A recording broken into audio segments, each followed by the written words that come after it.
Forest, and so I'm sure you're all aware that we set up Wild New Forest in 2016 as sort of like a means to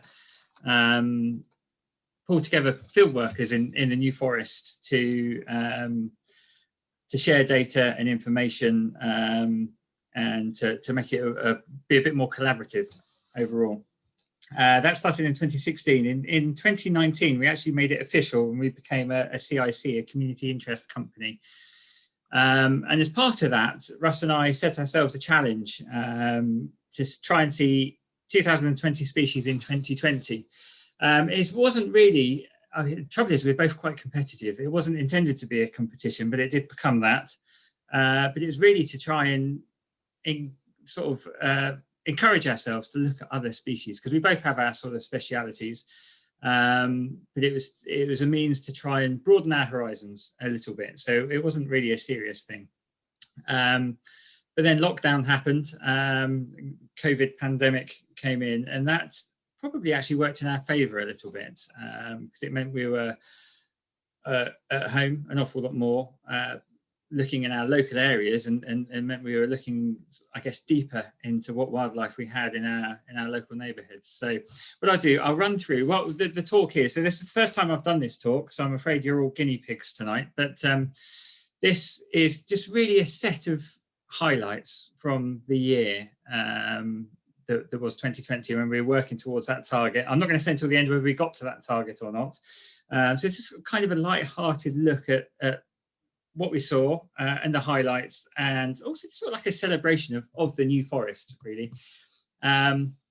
Just before I start, just going to just focus on the weather, because that obviously the weather patterns throughout the course of the year have a huge impact on cycles of wildlife. And it was quite an unusual year last year. We had the wettest February on record, with a number of storms coming through and almost rain almost every day, which is hugely frustrating, but that's compensated for by a very fine and settled period through mid-March all the way through to pretty much the end of the summer, really. It was a fantastic, dry, settled summer, which gave us an opportunity to get out an awful lot, followed by quite a stormy autumn, which also had quite an impact on what we were seeing and what we were doing. So to start off, so we'll go through month by month and the highlights of each month. So starting with January, seems appropriate to share the odd landscape photo as well. So this is a photo I'm sure we all recognise, Lymington River from Normandy Marshes, somewhere that I ended up spending an awful lot of time through the year thanks to the lockdown. And we'll start the year with quite a niche subject here, some fungus, nail fungus, which is quite a rare species of fungus, a very, very small. This photo doesn't really do it justice. So that was probably one of the first rare species that we recorded, growing on horse poo in a few areas across the New Forest, but it is actually quite widespread across the forest, and it's quite a unique species to the New Forest. It does involve groveling around on your hands and knees looking at horse poo. So that has to go in as a highlight, because that was a new species for me. I'm not particularly strong on my fungi. So last year I really wanted to focus on fungi. So it's a good one to look out for early in the year. And then of course we've got to get hawfinches out of the way. As I'm sure you all know, I'm somewhat obsessed with hawfinches, so it's best to get them covered off early on in the talk, then we can all relax. But this is genuine. Early in January last year, I had probably one of my all-time most spectacular wildlife spectacles, and that did involve hawfinches. For a period of about 3 months, there's a small block of hornbeam in the north of the forest that covered about 300 metres by about 200 metres square, that attracted in a number of hawfinches. It started off actually just before Christmas with about 100 hawfinches, and we got up to, I think the peak count was something like 269 hawfinches in this little block of hornbeam. And it was one of those visceral kind of experiences that was just all-consuming. A woodland absolutely chock-a-block full of hawfinches, and quite conveniently in the middle of the wood there was a gap where there's a load of felled trees, windfall trees, which enabled us to count the hawfinches as they moved from one side to the other in an absolute cloud. So that was just by chance. It had to be hawfinch, but it was one of the probably most remarkable wildlife experiences I've had. Obviously, made so because they were hawfinches, but it was a fantastic opportunity. So that kind of impacted my January a little bit, because I spent almost every day there, and we did catch and ring a few, but it was an experience not to be missed. So we did a lot of field work around that, looking at roosts and where they were coming from and where they're moving. But anyway, I can feel myself talking hawfinch, so we'll move on. So other things did happen in the world other than hawfinches in January, and this is one a classic species that you get after storms washed up. This is at Hurst Beach, Portuguese man o' war, which is a jellyfish that stings, unfortunately. Every now and then they get washed up after a severe storm. So as we were doing the big year, we went and both realised we were both out at pretty much the same time looking for the same thing. Only 17 days in, and we were being competitive already. This takes us on to a classic New Forest species, the wood ant. They've come out quite a bit later this year, but back on 18th of January, a nice warm day with a bit of sun. If you have an ant's nest in a little warm hollow, they'll often come out and start being active. So they were ticked off early on. Moving on, another interesting day out was on the 27th of January. We joined colleagues Nigel Jones, Simon Ingram, and Tommy Saunders for a spot of nocturnal woodcock ringing, which is something I certainly recommend going out and doing. It's a whole different world going out in the forest at night and reaching about. This was behind the Barmer Lawn Hotel. We went out with a thermal imaging camera. That's Nigel Jones silhouetted in the background, looking through his thermal imaging camera, picking out woodcock and snipe. And the purposes are to ring them to get an understanding of what's going on. Because although woodcock are present in the New Forest all year round, we've got a good breeding population. The numbers are boosted in the winter by incoming migrants. And some of the data that's been gathered from this ringing has been phenomenal. Unfortunately, a lot of the records come from birds that are shot, but it's still incredible. We've had woodcock that winter in random places like Barmer Lawn here that have travelled from eastern Russia, 5,200 kilometres, I think. One regular bird was coming each winter, which is just a phenomenal journey for a bird like a woodcock to come and sit and eat worms behind the Barmer Lawn Hotel. So, as I say, not a lot happened in January other than hawfinches for me. So rolling on to February. February was a bit of a wet month. We had one nice dawn here at Black Hamsley Hill near Sway.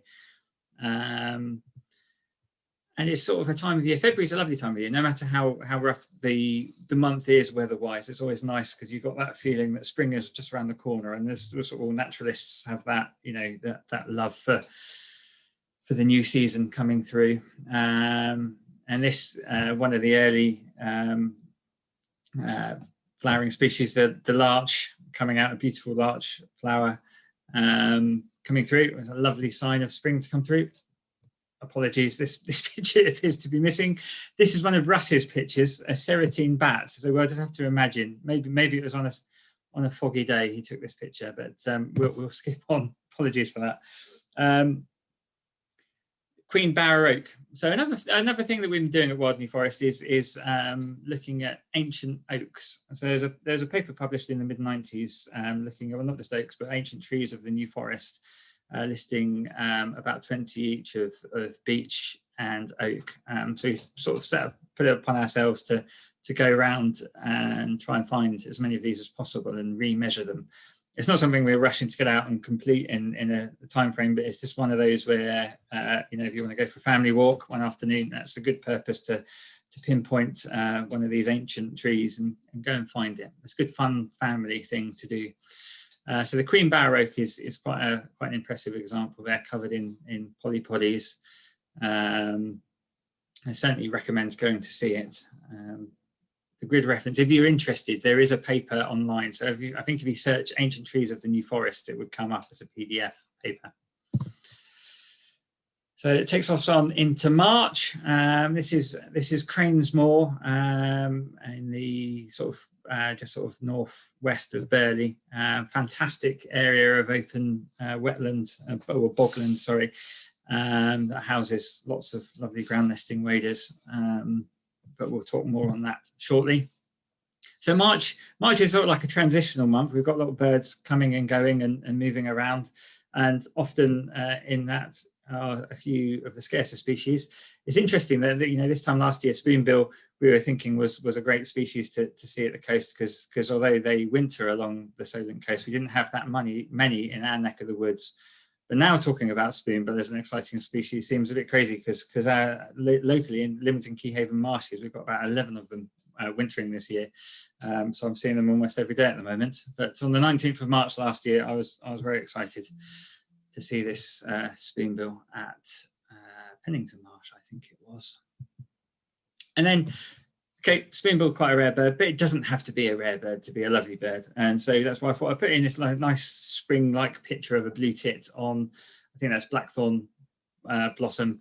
This is at Pennington again, and it's just because it's not rare doesn't make it a special characterful species. And blue tits got bags of character, and especially as any bird ringer will know, they're little terrors as well. They certainly got a lot of fight in them. They like to chew your fingers off. So again, sort of March is a time when the forest does start to come alive somewhat, and we start seeing it getting a lot busier, both with the wildlife and with people, unfortunately.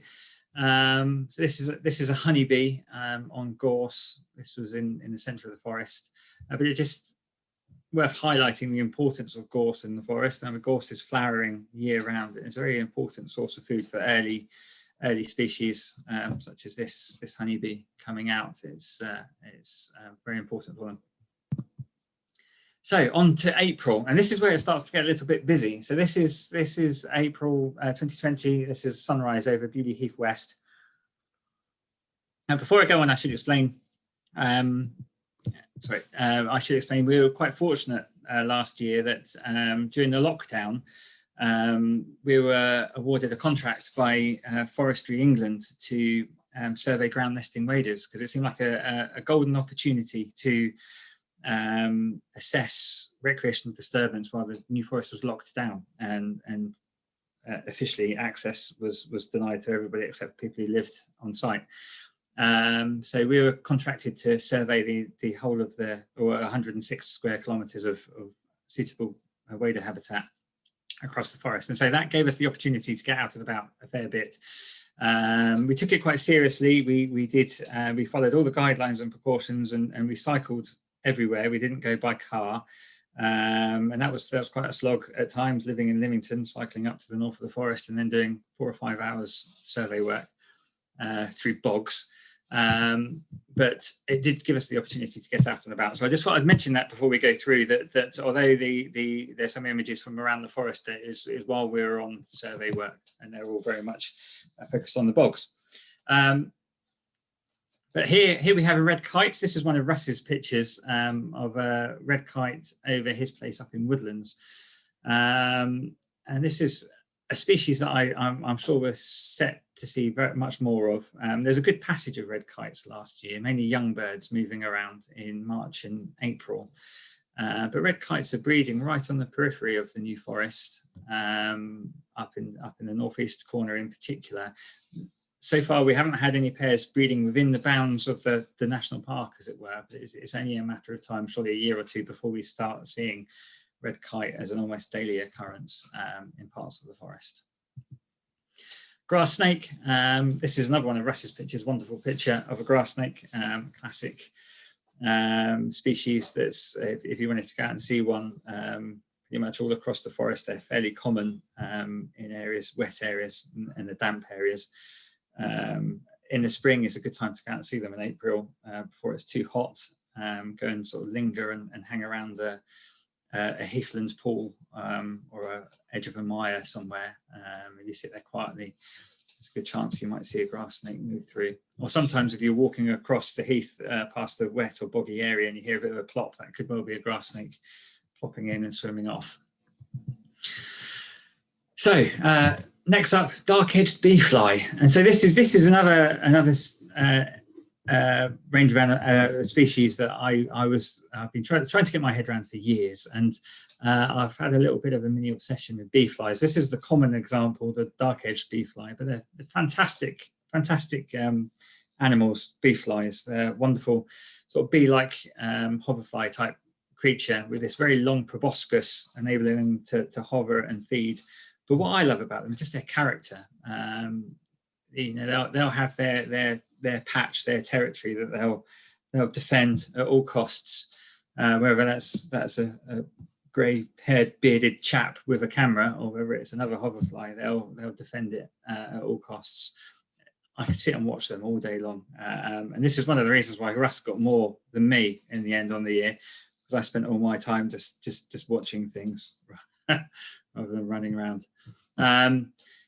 Next up, wood sorrel, another classic woodland plant, and a good sort of harbinger of things to come. Really, very beautiful, widespread all across the forest, mainly in sort of in the deciduous woods, but all across in the wooded areas. So next up, lapwing. So this for me is very much the sound of the forest in the spring. The lapwings going out doing their peewit calls. So we were out, as I said before, monitoring the ground nesting waders, and lapwings were a firm part of that. Unfortunately, it's not a particularly good news story. We found 68 pairs, a number of which were successful in hatching young, but the young unfortunately didn't appear to last all that long. They're quite a big target for predators, especially once hatched. Lapwings are good defenders of their nest while they're sitting defending their nest, but as soon as the young hatch and start roaming around is when it gets tricky, especially with now that we have lots of ravens and corvids and also many foxes in the forest. They're a prime target. The issues for facing lapwings are maybe slightly different to the other waders. And in fact, I think all the waders have slightly different issues facing them. Yeah, it's just the beast from the east a few years back knocked lapwings back a lot, and they're struggling to recover from that. A classic spring species, the orange tip butterfly, there on a bluebell, which isn't a regular butterfly that you would see in the sort of classic open New Forest areas. It's more of a butterfly that you might see on the fringes, maybe down here in Lymington or around the edges of the forest. There's still good numbers around, and I must say one of my favourites. So it kind of just had to go in the talk. Another classic New Forest one here, the raft spider. Fantastic large spider species. Another one that's just very entertaining to sit and watch. So the raft spiders are widespread all across the forest, especially out on the heath, sort of heath and mire areas where you get boggy pools, peat pools. You'll get raft spiders sat on them waiting for some hapless prey to come along. It's best if you want to watch raft spiders, it's best to approach the pool fairly quietly and sit down quietly on the edge and just wait. If you're too noisy or too obvious, they'll scuttle off to the sides. But if you sit quietly, they'll come back out again. It can be very entertaining to watch. Dwarf thistle. This is a fairly common species across the forest, but this was just a nice species and this happened. It happened on a day. This popped up just at the right time. I'd had a really long morning surveying snipe through Hinchelsea Bog. If anybody knows Hinchelsea Bog, it's a massive area of bog, sort of in between Sway and Brockenhurst. And to survey snipe, we need to get in within 50 metres of all the suitable habitat. So I was up to my knees in water, trudging along. Habitat isn't perfect for snipe. There were quite a few, but I knew there wouldn't be that many. So I spent, I don't know how many hours, too many hours. Anyway, I came out knackered, wet and cold. and just sat on a log and had a drink and a biscuit, just soaking up a bit of sun to warm up. And this dwarf thistle was next to me, and it cheered me up no end. Just with the morning dew on it, it just kind of looked perfect. So it reinvigorated me for the next tranche of the survey. So May, that takes us on into May 2020, which was a lovely warm period. This is the gull colony off of Pilewell. So there's a large number of gull colonies along this North Solent coastline, stretching pretty much from Hurst all the way up to Needsor. They're a cacophony of noise. It's a shame we haven't got, we can't have sound on this, because really it's more about the visual impact, the audible impact rather than visual impact. But this is a colony erupting as a peregrine flew past. So normally they'd all be settled happy there with a few coming and going. But when a peregrine or some perceived threat, like a great blackback gull, or sometimes just an errand gull giving an alarm call, they'll all erupt. And it's quite a lovely experience. Probably not so for the gulls, that has to be said. Next one, smooth newt, and this is another one. This was in the same pool that had the raft spider on previously, because this is in our hawfinch study area. So I was checking on hawfinches, and I often just go and sit by this pool to have a cup of tea and see what's about. I always struggle with newts, I have to say. I'm pretty comfortable this is a smooth newt.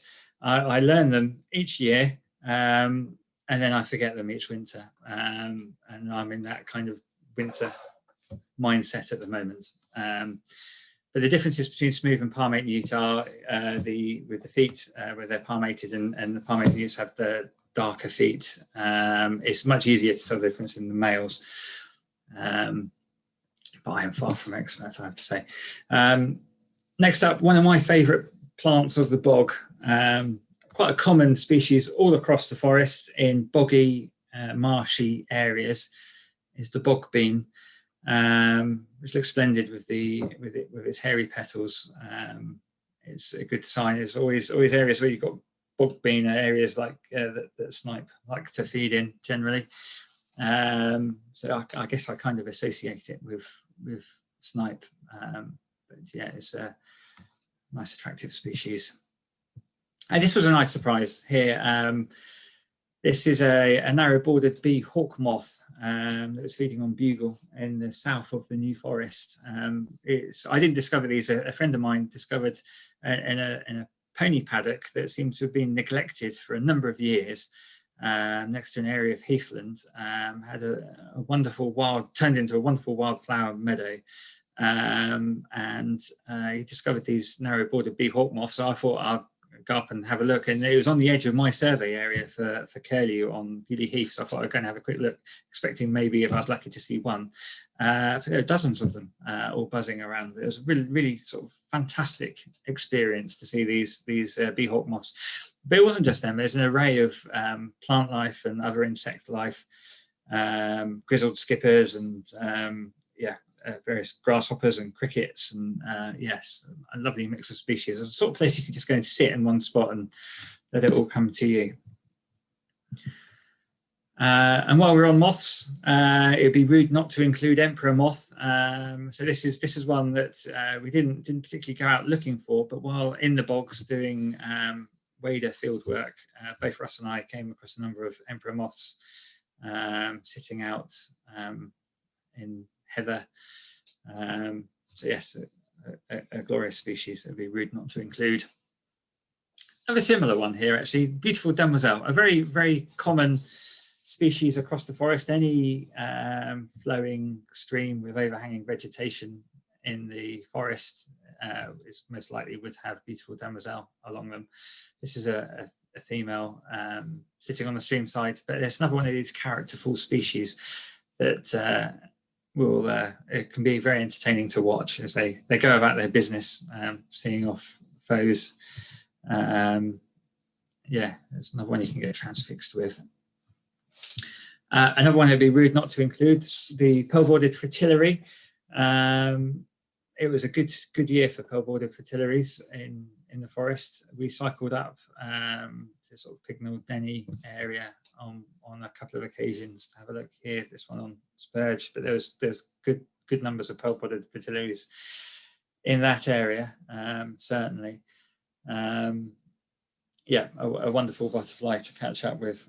Sadly, neither of us caught up with small pearl-podded fritillary. I don't even know if any were observed in the New Forest in 2020. I can't remember the last time I saw one was probably 10 years ago or more. Common cockchafer. So this is one, probably, if anybody who runs a moth trap probably is groaning right now looking at common cockchafer, because they are, I mean, it has to be said, they are a bit of a nuisance in the moth trap, bumbling around. But I like them. I think they're quite characterful species that going about their business innocently. They're great to watch as they move up and down. At the back of our house, and even in the middle of Lymington, we've got a hedge line, a tall tree line that we watch them in the evenings moving up and down. Every now and then getting picked off. The black-headed gulls like to come in and get them at dusk. I always feel a bit sorry for them, and they get a bad press. But really, I'm just trying to say a positive word for the common cockchafer, because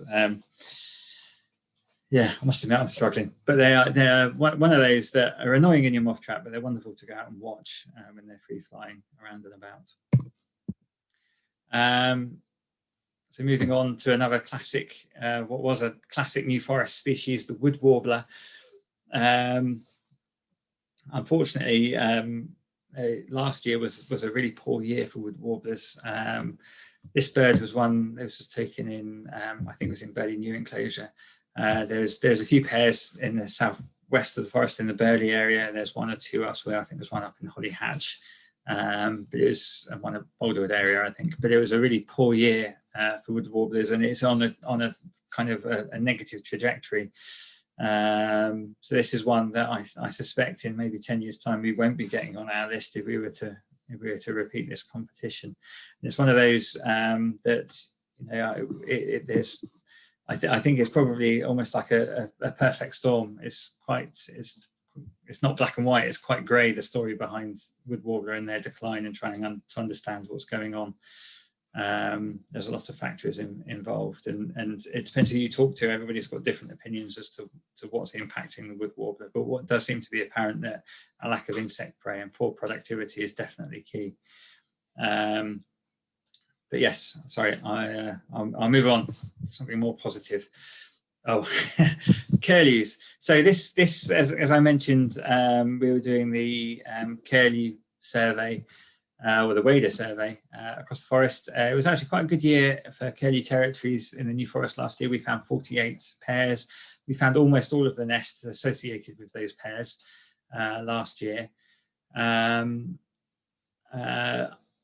Across the forest. Unfortunately, it wasn't such a productive year, although, you know, it was probably the best year in recent years. And we had at least 5 chicks fledge from those 48 pairs, which is quite a terrible figure. But in recent years, we've had years with 0 or just 1s and 2s getting off, so it's slightly better. But what was fascinating was the work we were doing with Forestry Commission regarding visitor disturbance, and we had pairs nesting last year where we'd not had them before. And in fact, there's 2 of the successful pairs. One was right by Shatterford car park, literally right next to Shatterford car park, and the other one was up at Ocknell, right next to the car park as well. Areas where normally they wouldn't get on because they're so busy. So due to the work, those car parks were closed throughout the season, and they're closed again this season in the hope that those areas will be adopted again. Peregrines. So this is a genuine good news story. Peregrines are doing very well in our neck of the woods and across the country as a whole. We've got a number of pairs nesting around the fringes of the New Forest, and working with the BTO, we try and get as many colour rings as possible. We get some really interesting data from them. So these are 2 ground nesting peregrines that we colour ringed on the 28th of May last year. And normally I have to go out with my ringing trainees to do this, but because of the restrictions last year, they weren't allowed to come. So my 10-year-old son got to come along with me for the first time to go out and do peregrines. I think he still talks about it now. And it was a wonderful day to go out and do peregrines and let him have the opportunity to see and get involved. We get some interesting results from them for the previous year, the peregrine chicks that were ringed down in our neck of the woods in 2019. That youngster has been kicking around the central New Forest all winter, or from through the summer and all winter around Lyndhurst area, using that as a hunting territory. Well, I doubt it will breed in that area, but it'll be a couple of years before it's in breeding condition. Another classic New Forest species, small red damselfly. This one was along Ober Water. Again, this was just where we were doing, or I was doing a Curlew survey, and it popped up in nice light. In a normal year, that's something that I guess we would go looking for, but we were lucky this year that we were in the right place at the right time. But yes, a cracking New Forest classic species. Also, toadlet and tadpole. So this was taken in late May, as you can see, 30th of May, which is a great time for toadlets to be out and about. If you're in the right place at the right time, next to a pond or a pool where toadlets are, they can erupt from the pool by day, and the ground can be covered, particularly at dusk. Actually, is a good time. You have to be careful where you walk and you pick your feet, because the ground's covered with all these little toadlets scampering around. Quite a wonderful experience. I'd recommend it to anybody, but obviously be very careful where you walk and put your feet. And this was on the same day. This is southern damselfly. So this was up at Crockford on Beaulieu Heath. 3 southern damselflies there in tandem. So one of them's a little bit confused, I'd say. But again, another classic New Forest species that has a very limited distribution elsewhere. So good places to go and see them are places like Crockford, or I believe Ober Water is quite good as well. But these sort of big streamways through open heathland areas, it's a good place with overhanging vegetation. Place to go and see southern damselfly. So this is common snipe. So part of our survey, we did the ground nesting birds, we did curlew, we did snipe, we did redshank and lapwing. Common snipe are the good news in all this. We found 151 pairs of common snipe in 106 square kilometres. And that pretty much everywhere where there was suitable habitat for snipe, there was a snipe. You couldn't really squeeze any more if you tried. There's a lot of habitat that we learned that looks suitable for snipe that actually in reality isn't. They're very specific about the habitat they want. I mean, you look at it from the outside and a bog looks like a bog, but they're very specific. They need a dense vegetation to nest in. They need open areas with exposed mud to feed. They need a mixture of wet areas and dry areas, and they need it to be relatively open but kind of dense at the same time in other areas. So it's quite specific, their habitat requirements. So it's great that we've got 151 pairs. And this is one that I was lucky enough to come across. We found quite a few nests, but this is a spectacular chick. I mean, of all the chicks, I think common snipe has got to be one of the prettiest, and dare I say the cutest of them all. Wonderful camouflage. And this is actually, funny enough, this is where that chick was. This particular one was at Backley Common, and I took this picture a few days later when I was back doing the resurvey. This is just a classic scene with the cotton grass. We've got 3 types of cotton grass in the forest: slender cotton grass, common cotton grass, and my mind's letting me down. I can't remember the third. So the slender cotton grass is quite rare. Common is common. Forgive me, I can't remember the name of the third. But it's very, it creates quite an atmospheric scene, the cotton grass in the New Forest bogs. Mottled grasshopper. I found grasshoppers quite a challenge, I have to say. I always have. And for that reason, I guess I haven't given them as much time as I probably should. I tried to give them a bit more time this year. they're so varied and so variable. I find them quite challenging. So I did try to focus in on them a bit, and you do get a bit more respect for them when you start focusing on species, on both grasshoppers and crickets. This is probably one of my mothing highlights, although probably my second best. Best is still to come in the talk. This is light crimson underwing, which is another New Forest specialist moth species. I actually caught this in my garden in Lymington. It was the first time I've ever caught one in my garden, and they're an oak woodland, like a ancient oak woodland specialist species that you get in the old woodlands in the New Forest. I think the nearest place to home that you regularly get light crimson underwing is probably only about 5 kilometres away, but it was still an unexpected one to have in my trap, so much so that I wonder if maybe it might have been a migrant rather than a resident New Forest individual. Later in the year, we did catch both light and red crimson underwing together on the same evening, but this, still in my garden, has to be the highlight. I'm quite lucky living at the coast, so I had the opportunity to head out quite a lot to places like Hurst Castle, which has its own selection of specialist species, such as this sea kale. It's probably not the prettiest. I probably could have chosen a prettier plant species to photograph, but this one does seem quite nice and atmospheric with the castle in the background there and the view across the Solent. But it's a great place any time of year to walk up Hurst Spit, Hurst Castle, what's left of it. So this is another family group that I've traditionally really struggled with, and probably just because I'm too impatient, to be honest. This is one of the easier ones to identify, the Pellucid hoverfly, which is a large hoverfly species. I think it's actually quite regular across the forest. I see it reasonably frequently, despite not especially looking in previous years. It's quite a spectacular species, a large species that's almost sort of appears translucent in that band across its body there.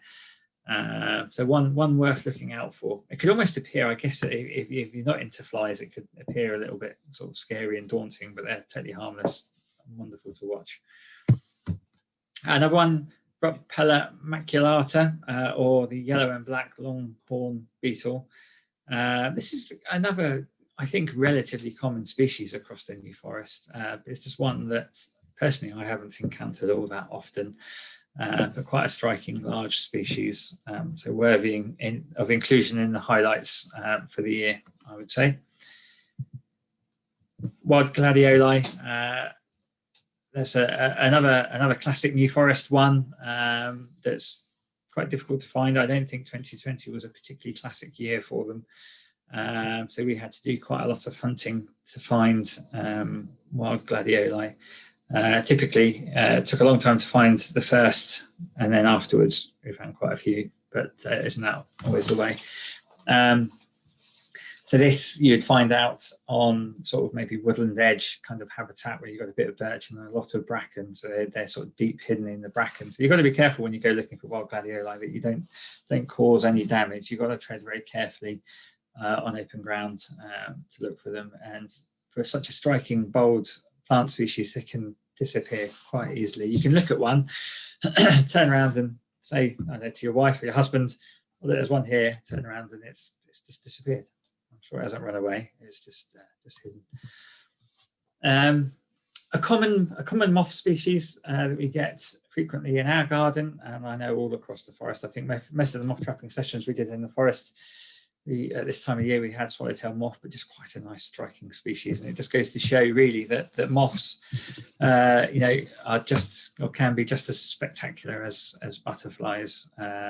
So if anybody's not sure, I'd definitely recommend investigating the world of moths and the nocturnal world a little bit more. Sphaerophoria scripta, I think that is how it's pronounced, but I am no doubt probably wrong. My wife does Latin, and she's always telling me I'm getting these things terribly wrong. This is one of the easier hoverflies to identify, and again, it's one of those that personally I've always found them difficult. You know, you get your marmalade hoverflies and your few sort of common ones, and then I've gone to that because it's hard work. But last year I focused on them an awful lot more, and it was really gratifying. They're wonderful, spectacular species, full of colour and vibrancy and life, and it's just worth, you know, sometimes taking a bit of time out and focusing on some of these species is certainly very rewarding, I would say. Coral necklace. Now this is one we were both looking for, and turned out to be quite abundant. It's one that I've sort of seen ad hoc in previous years, and I've always thought it was quite a rare plant across the forest, but probably because I wasn't really focusing on it. But this is a very pretty plant that comes out along footpaths, sandy footpaths where you've had maybe a puddle that's dried out, and they grow, or in the margins of small shallow pools and ponds that might have dried out a little bit. So a very, very attractive species all across the forest. As with the other things, you know, after I found my first one, I was seeing them all over the place. So they're regarded as rare, but they're very common across the forest. So it's worth looking out for June and July. So it takes us into July. This is another sunrise at Hatchet Moor on the Wader survey. Most would be leaving. Unfortunately, I believe on this day, actually, I remember when I took this picture, it was the day that we discovered that the Hatchet Moor curlews had been predated and they're gone. So that was probably one of my last visits out there. So it takes us to July, honey buzzard time. A good time to be out looking for honey buzzards across the forest. Sorry, this isn't the best of photographs, but this is a colour-ringed bird. So that's why I've included this particular one. This is actually a photo that Russ took of a bird that we know was a New Forest born and bred honey buzzard. It's a great time, and there's I don't think there's, you know, lots of people go to certain sites to look for honey buzzards, but really place yourself in an open area with a view of the sky, and they move around an awful lot. There's a very good chance you'd see a honey buzzard if you keep your eyes to the skies. The trouble I find is you need to have eyes everywhere, and especially when you're starting to get slightly obsessed with hoverflies and things, and you're looking down too much. So I only saw 1 or 2 honey buzzards last year. I'm sure that's because I had my head down rather than up, but you can't do it all. And you're talking about looking down to the ground. This is another little classic beast that you might find running along sandy footpaths or across New Forest heathland. The green tiger beetle, very energetic, quite voracious predator. That's a beautiful insect, and another one worth watching when it's on the hunt. If you can get close enough, they're very wary. So they know you're there. So you have to sit still for quite a long while before they start going about their business. Silver-studded blue. It'd be rude not to include a picture of silver-studded blue, talking about classic New Forest species. I'm no expert, but last year appeared to be a very good year for silver-studded blues. There are an awful lot of them around across every patch of heather-clad heathland. Yes, it's one of those joys when you're walking across a patch of heath and they're flying up in front of you in clouds. At least that's what it felt like at times. And maybe I've got a pair of rose-tinted glasses on that are remembering things slightly differently, but that's kind of how it felt, and it was wonderful. Silver-studded blues did make my day. On those days in July when we were out doing the Wader stuff and we were getting some negative news, species like silver-studded blue really give you a lift. Common toad, a common species all across the forest. It had to be just included just because this one looks so grumpy. I know how it feels sometimes. So it's one of those, along woodland rides in particular, they always kind of make me jump when you're walking along a muddy woodland ride and you're skirting a puddle and one goes flying out of the leaf litter, scares the life out of you. And this was one such individual. He didn't look too happy with me. This is a video, so this. I hope this works. I'll play it. It's working on my screen. I hope that's coming across okay. This is a bank vole. This is along the Ober stream. The New Forest isn't that good for small mammals really. There's limited numbers, mainly bank voles and wood mice in the heart of the forest. So we didn't record a huge amount, but this one I was walking along Oval Water in July. We were looking at dragonflies, I think, and I don't know how I just caught this out the corner of my eye, some movement, and it was there. It seemed oblivious to us. We were out there with the kids actually, so it's incredible they didn't hear us coming. But yeah, so he carried on preening while we were watching. It was one of the few experiences I had with bank vole, probably the most encountered small mammal through the year. Bog asphodel, another lovely plant of the New Forest bogs. It comes out a little bit later, but another one that really brightens the bogs up, and amongst the orchids and other species, a lovely plant. Fairly common and widespread, so pretty much any patch of mire or area of bog will almost certainly have bog asphodel in it. So worth looking out for in July. Nice touch of yellow in the bogs. This isn't such a happy story. So this is a blue-tailed damselfly that has been caught on some oblong-leaved sundew.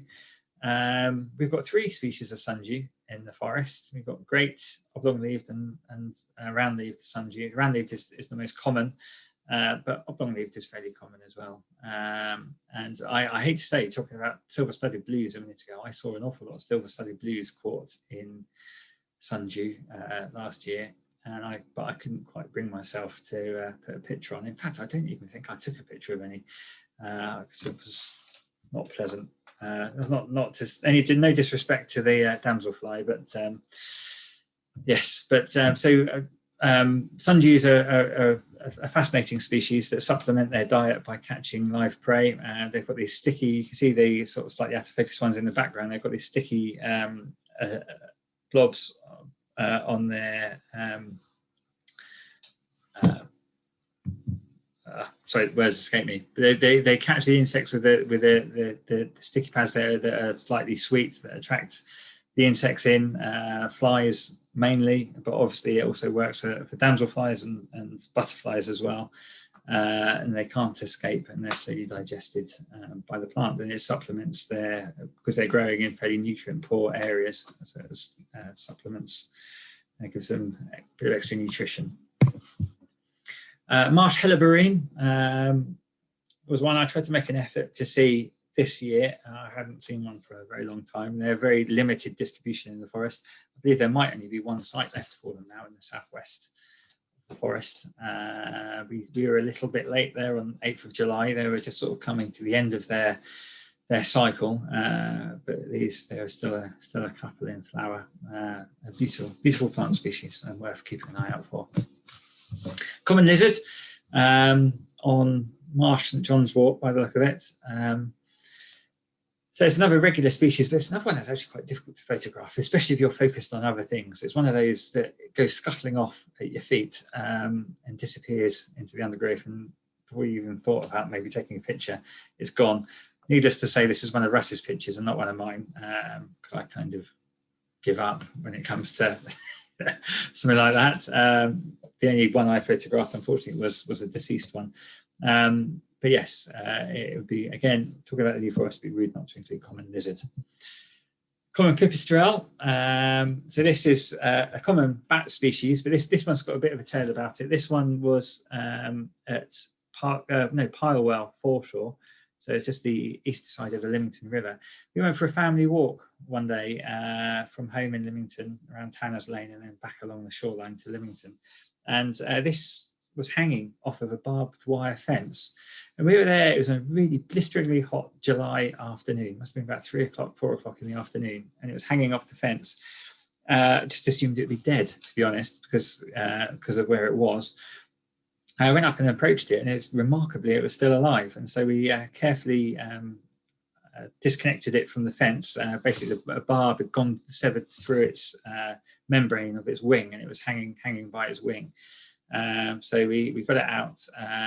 We dipped our fingers in our water bottles and gave it some water. It was incredibly thirsty, poor thing. I mean, how it survived for probably 9-10 hours in direct blistering hot sunshine, who knows? But yeah, we rehydrated it and then we handed it over to some specialist to restitch the wing. We understand it made a good recovery. It's just remarkable that this is on or maybe not a busy section, but a section that has walkers probably going past every 5 or 10 minutes, I would say, that nobody else had either noticed it or thought to go to its aid, because presumably it had been there since the previous evening. Anyway, that's pipistrelle, common pipistrelle. So we do run, throughout the year, we did run bat detectors, and we got a good mix of species of bat all across the forest. But of course, the nature of the species, we didn't get many pictures other than the serotine that I appear to have lost a picture for. Lesser redpoll. So this is an interesting species. This is one that we did a bit of work with in the forest. The last confirmed breeding for lesser redpoll was in July 2002, or sorry, in 2002. So it's 18 years since their last confirmed breeding. While I was doing the Wader survey, I picked up some breeding pairs at Duckhole Bog and Holm Hill, but also at Burley. There's some Milcombe and Black Gutter as well. So there's quite a few that we picked up. So I spent a bit of time studying them, trying to work out that they are nesting, and found that they are indeed nesting. And this one had fledged too young. So we contacted the BTO and we set up a colour ringing scheme. We only colour ringed a handful, but we colouring some young lesser redpolls with a view to hopefully doing a proper survey next year to see if those birds return to the same area. So we went with bated breath. We started quite late. We started in July because we were busy with other things at the time. So we'll give it a full proper go this year to try and get a grip of what's going on with lesser redpoll. But we know at least 3 pairs fledged to young this year. Weasel, this just has to be included just because it's a cheeky character. This was on Pennington, or actually by Fishtail Lagoon. This one, it was myself and my son were out walking along the seawall just for a walk, really, more than anything. And we came across this weasel collecting food from one side of the seawall and commuting it back to the other, presumably to feed a family. So we set up and we had a game of cat and mouse for about 3/4 of an hour with this pesky weasel that would pop up always in a different place, generally behind us. So it covered a span of probably about 150 meters along the seawall, and we were almost always in the wrong place. This is the one lucky shot that I got of it running across and going back to get some food. But it was very entertaining. We saw it almost every time it ran across, but we were always looking the wrong way. It's almost like it knew. It's almost like a Tom and Jerry moment, I'd say. And then talking about predators on the marsh, this is another experience. This is actually, funny enough, later the same day, where a group of black-headed gulls were loafing on the edge of Normandy Lagoon, and this black-headed gull was mooching about. It kind of looked suspicious, and just happened to be when I was watching it, just jumped on the back of a resting black-headed gull, and gave it a knockout blow to its head and stunned it, and then started plucking it alive. It's quite a stunning thing to see. But then while that was happening, this avocet came in and gave it hell. It didn't stop it from dispatching the black-headed gull, unfortunately. But I guess the blackback had a family to feed too. But the avocet was fearless, as they often are. It was amazing to watch the avocet go hell for leather at this great blackback. Sexton beetle. This is probably the less glamorous side of trying to find new species for our year list. I found quite a few sexton beetles. There's a few different species, and they're difficult to tell apart. Almost all of them I found were on dog poo, and always in public areas, of course. And so I'd spend my time waiting for a gap in passing walkers to get down close and look at this piece of dog poo with a sexton beetle on it to try and identify it. This was one lucky one that actually walked off, so I felt a little bit less weird. But yes, that's probably the only time that dog poo has had any positive result from me. It was identifying sexton beetles on them.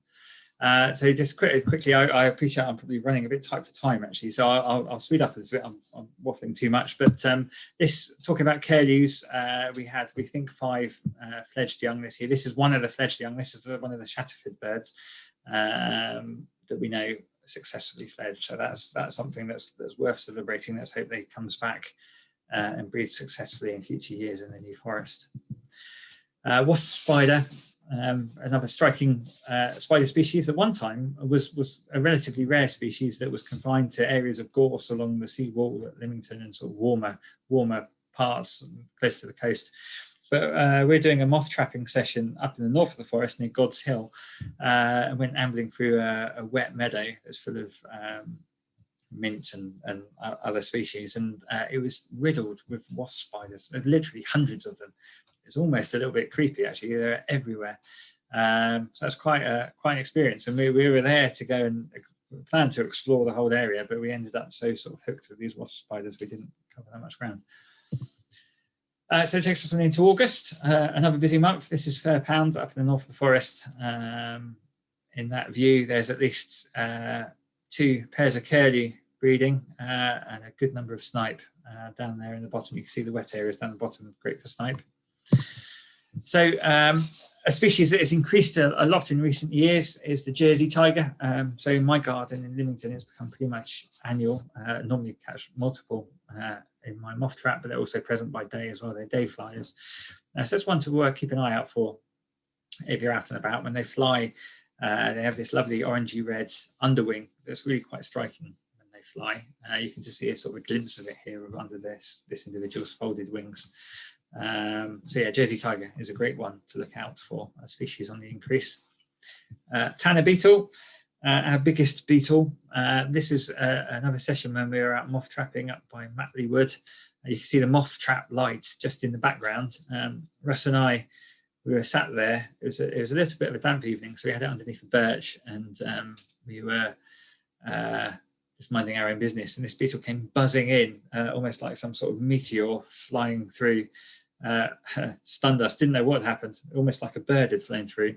And we thought, oh, blimey, we have to go and see what that was. And so we went off looking, and remarkably, we found it on the bark of this. I think it was an oak, I think.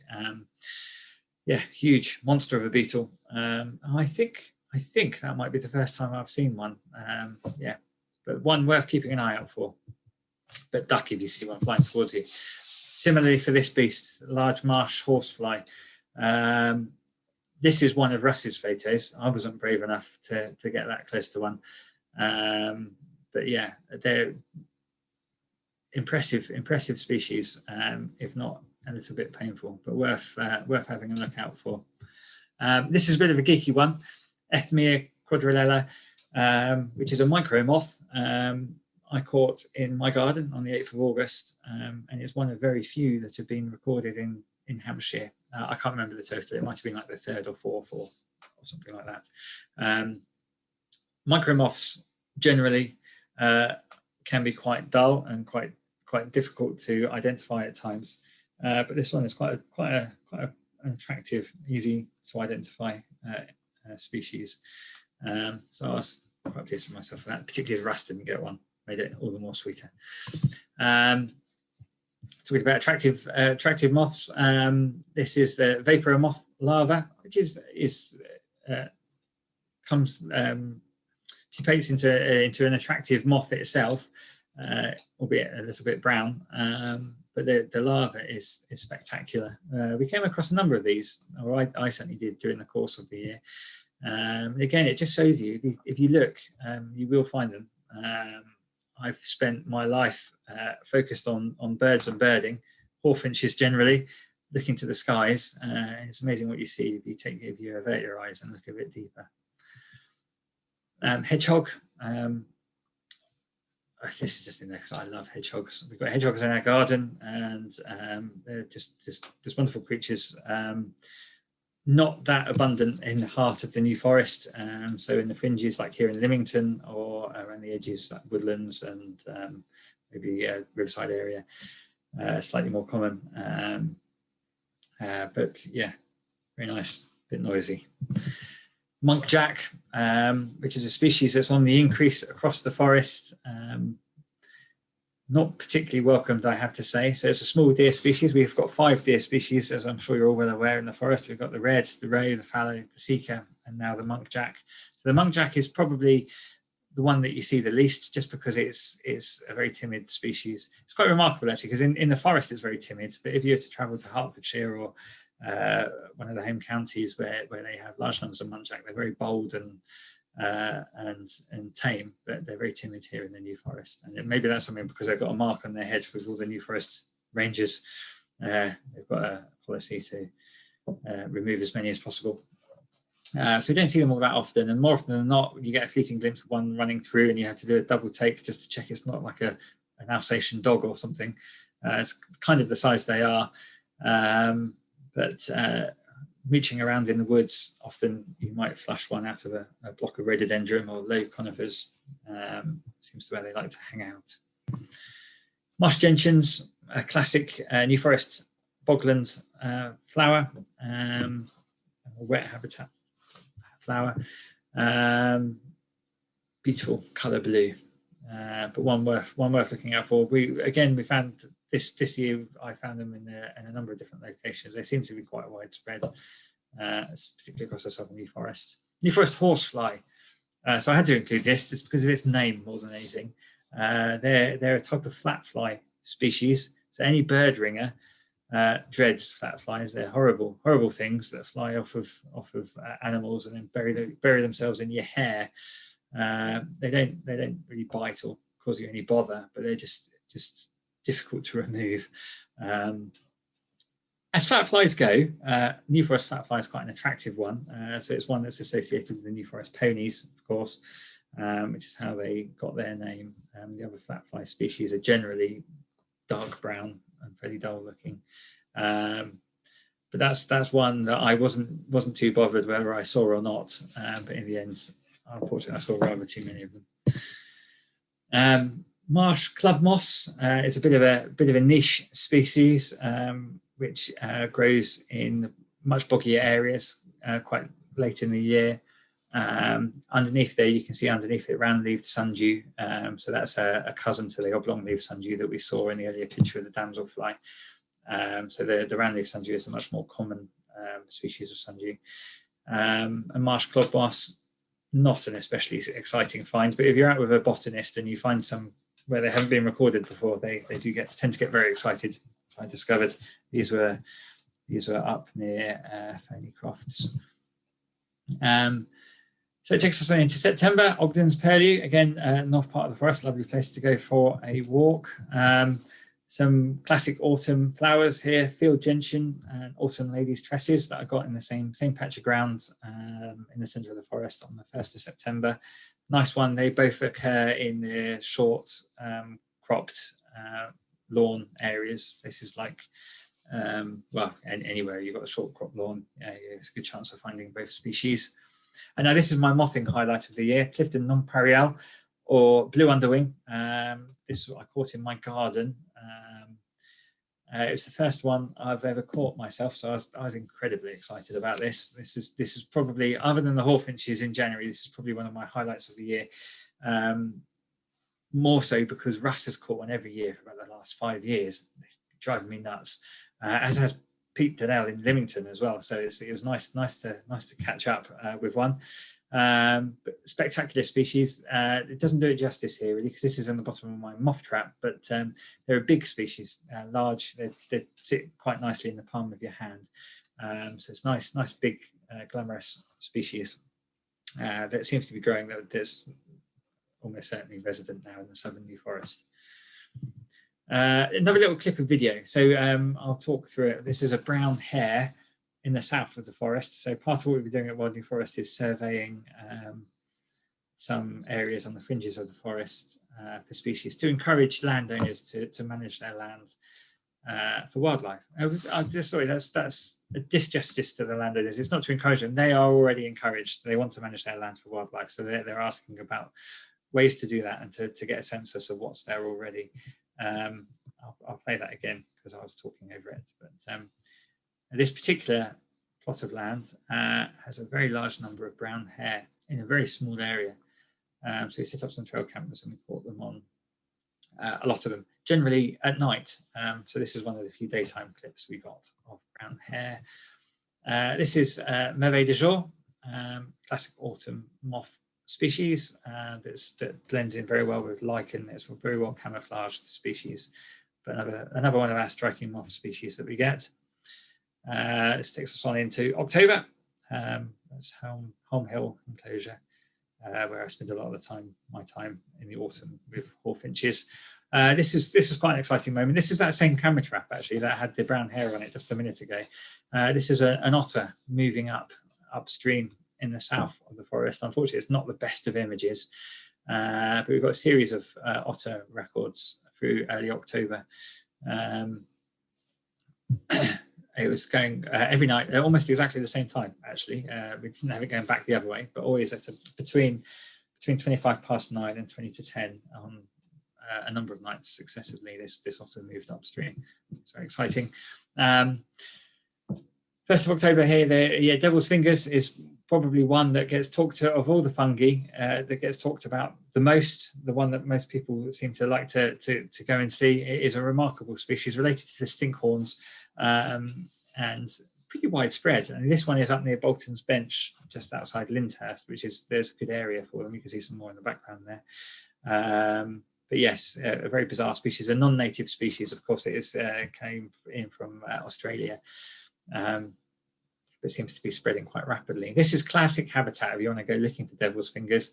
These sort of areas of broken gorse, burnt gorse, or broken cut gorse out on the heath. Although I have seen them in the woodlands as well. I've seen them growing on log piles and quite a few areas across the forest. But I'd say if you wanted to go out and see them, this is probably a good place to go out on the heath.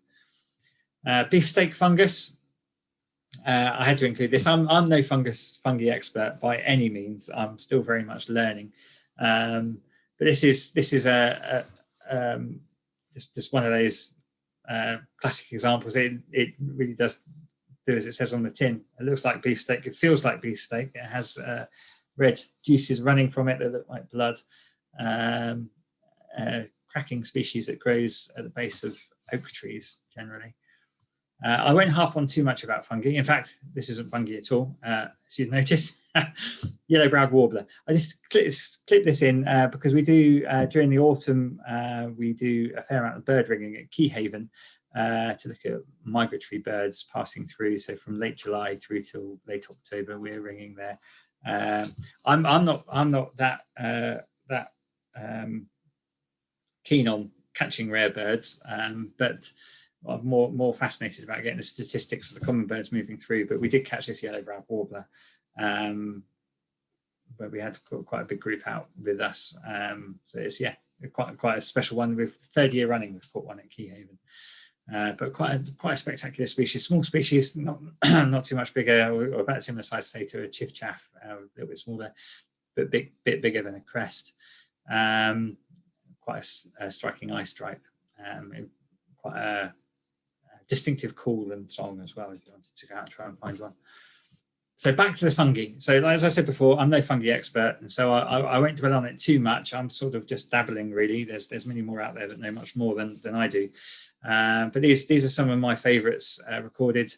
Amethyst deceiver there on the left, which is the purpley looking one that was growing up through the leaf litter beneath some beech, I believe it was. And the next one there is the magpie ink cap. That almost caused me to come off my bike. I was cycling along a busy bit of road between Lymington and Pennington, I suspect on my way out to the marsh, and I just happened to see this out the corner of my eye and dashed across the road. It's funny, you get that mentality as a birder that you've got to rush to it because it might fly away. But of course, this isn't going to happen with a magpie ink cap, so I didn't need to put my life at risk crossing the road without looking. But I survived, and it was probably one of my favourite fungi, magpie ink cap, quite a striking species. A couple of other favourites, porcelain fungus growing on beech, a common species all across the forest, but just quite a striking, beautiful species nonetheless. Like I say, it doesn't have to be rare to be exciting. And stinkhorn, my son's favourite. Yes, I'm sure we're all a fay with stinkhorns, but one that you smell from a long way off. This is quite a nice example. Actually, I think that might be one of Russ's pictures. So that takes us on further. Obviously, October is the time for deer, particular red deer rut is very popular in the forest, so we tend to avoid it, I have to say.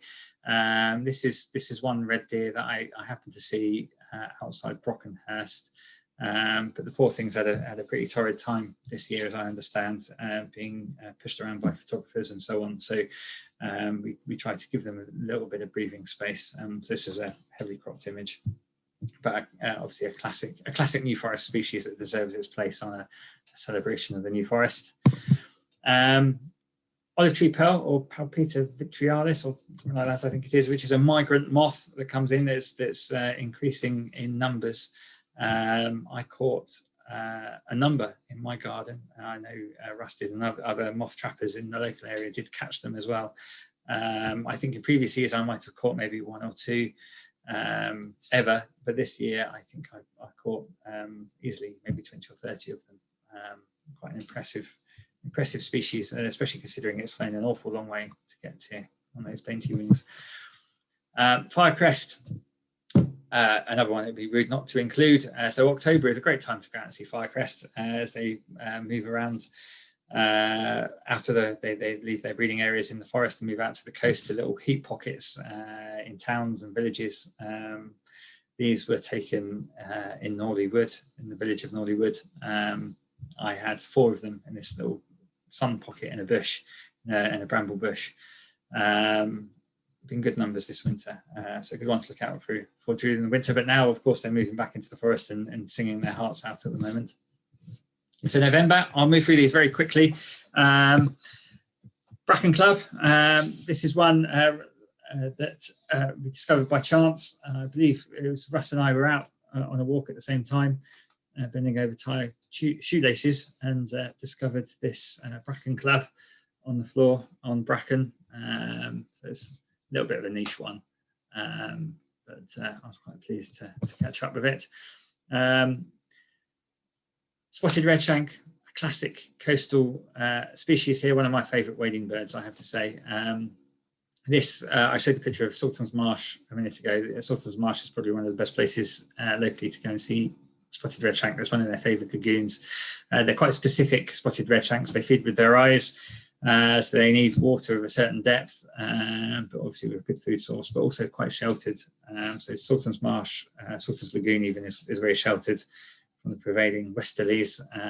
So it means the water's not so disturbed, so they can see through for their prey. So it's a good place to go and see them. There's about 4 of them on the marsh at the moment. Wild service tree. This is a tree that I just put this in because it's one that has been on my radar, of course, and I've seen around the forest. But it's not until you start looking you see how many there are, how widespread it is, particularly in the west of the forest, it would seem. Unfortunately, I didn't get a picture of it in blossom in I think it's late May. When they're in blossom, they look spectacular. So I have to make do with some fallen leaves here. Adder, another widespread species. I would have liked to have put a picture of a smooth snake in. I probably saw more smooth snakes last year than I ever have in the forest, but always I've not been quick enough with my camera to snap a picture of them. Generally walking along a sandy path, and they whiz either across it or off of it into the adjacent heather.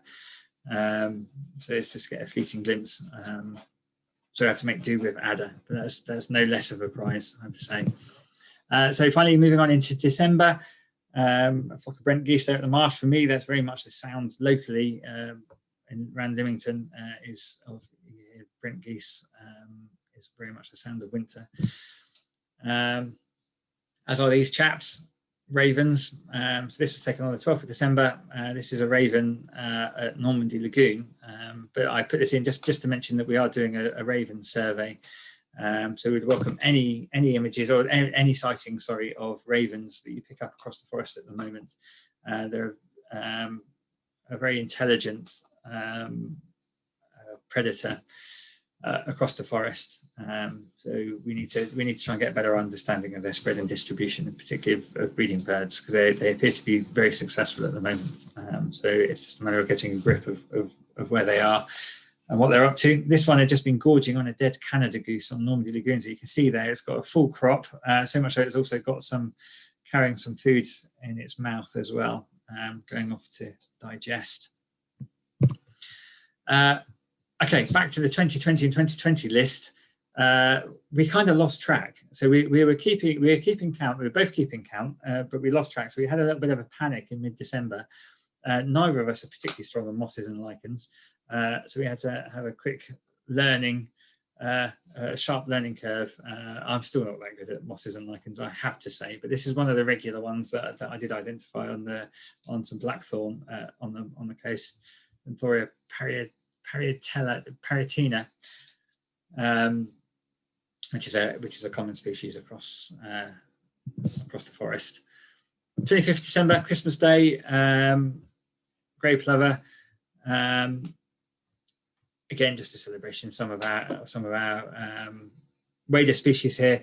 Grey plover is a classic bird of the coast in the winter. This was taken at Hurst Spit on a walk.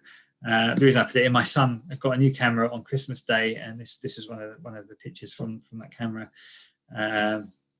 So I just just to be soft, I put it in for him. So then, as I said, we were getting a little bit desperate, so we turned back to the coast, scouring the beach, looking for species that we might have overlooked. It's amazing what you can find when you go looking. Here, common all up and down Hurst Spit, hornwrack. Also, this common whelk, of course, is a very common species. But what was nice to find in this one was this coastal centipede, which is nice to see. Irish moss, again, another common species up and down Hurst Spit. So that took us to the end of the year. Russ and I went for a lovely walk up to Hurst Castle and back to see the sun go down on the year. And breathe a sigh of relief, so we don't have to try and identify everything we see anymore. We can just enjoy it for what it is. You always have to put a name to everything. So how did we do? This is a little graph that Russ put together showing how the year ebbed and flowed. And what we looked at, really, as you can see early in the year, birds definitely dominated, because that's both our strengths and the easier species to identify. Moving into spring, when the insects and plants start to appear. Late summer, great time for moths, plants again. And then focusing more on fungi in the autumn or late autumn, and moving on into early winter, lichens and mosses and strandline species. So that's kind of where our focuses were. And so did we do it? We did. 2024 species we managed to record, which included 600 moths, 500 plants and trees, 330 invertebrates. That figure probably should have been considerably more. 250 fungi, 200 birds, 100 lichens, and 30 terrestrial vertebrates. This is one of Russ's highlights here at the bottom, a hoopoo that he found on pretty much outside the back of his garden in Woodlands in April. And so, just to end, a note on the New Forest Code. So this is something that is very close to both of our hearts. We spend a lot of time in the forest, moving around, exploring different habitats and features, but always mindful of the fact that it's not our New Forest. We've got to respect it for what it is, and that means being responsible for our actions for both the wildlife and the livestock. In particular, at this time of year, it's important for our ground nesting birds, particularly out in the heaths. So just let's all be mindful of the New Forest Code. Thank you very much.